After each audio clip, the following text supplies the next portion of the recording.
Welcome to టీనే news, welcome to morning news. నేను మీ విష్ణు.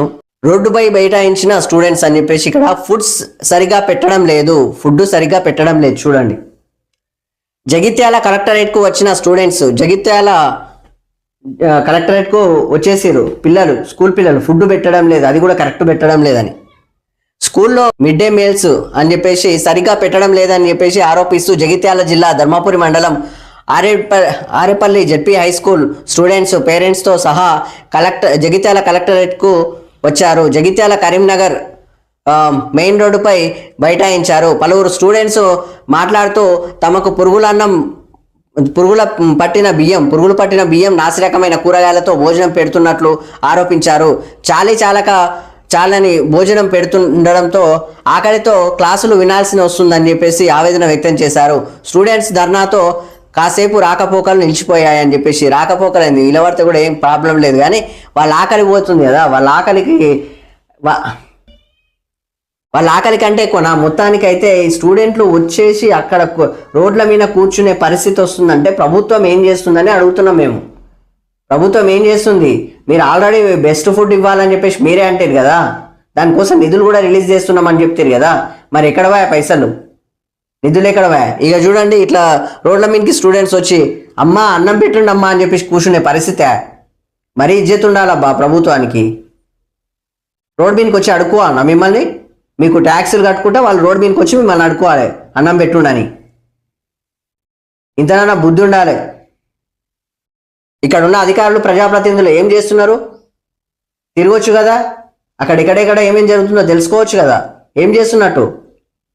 పైనుంచి సీఎం రేవంత్ రెడ్డి ఒక మాట మాట్లాడతాడు, అక్కడ క్షేత్రస్థాయిలో లేదని చెప్పేసి ఇవే నిరూపిస్తున్నాయి. ఇక్కడ చూడండి, జగిత్యాల కలెక్టరేట్ను ముట్టడించిన పరిస్థితి. ఇక్కడ స్కూల్ పిల్లలు అన్నం పెట్టుండయా అని అడుకోవడం ఇంత సిగ్గు అనిపిస్తుంది, ఇది చాలా ఇబ్బంది అనిపిస్తుంది ఇలాంటి పరిస్థితి. మరి ప్రతిపక్షాలు మాట్లాడడంలో తప్పేం లేదు. ఇక్కడ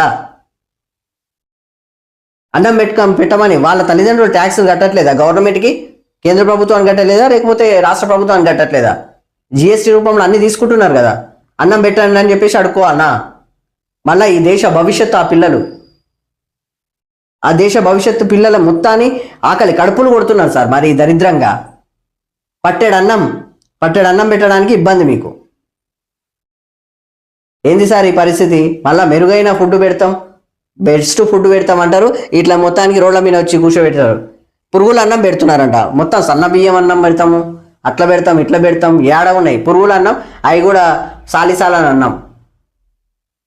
నువ్వు పెట్టమని పిల్లలు వచ్చిరంటే మీరే తండ్రి స్థానంలో ఉన్నారు, పిల్లల్ని అడుకోనికే తోలిసినట్టుంది చూడండి పరిస్థితి. సో ప్రభుత్వం అయితే ఇట్లా ఉండడం కరెక్ట్ కాదు. సో ప్రభుత్వం వెంటనే వీటి మీద చర్యలు తీసుకోవాలి. ఇట్లాంటి పరిస్థితులు వచ్చినాయంటే చూడండి, పక్కనే వాంగిళ్ళ శైలజ అన్న అమ్మాయి మొత్తానికి చనిపోయింది కదా, చిన్న పాప. ఒకసారి పరిస్థితి ఆలోచన చేయండి. ఇక్కడ చూడండి, నారాయణపేటలో జరిగిన విషయం మీకు తెలియదా? మళ్ళీ వీళ్ళు వచ్చి రోడ్ల మీద కూర్చున్నారు.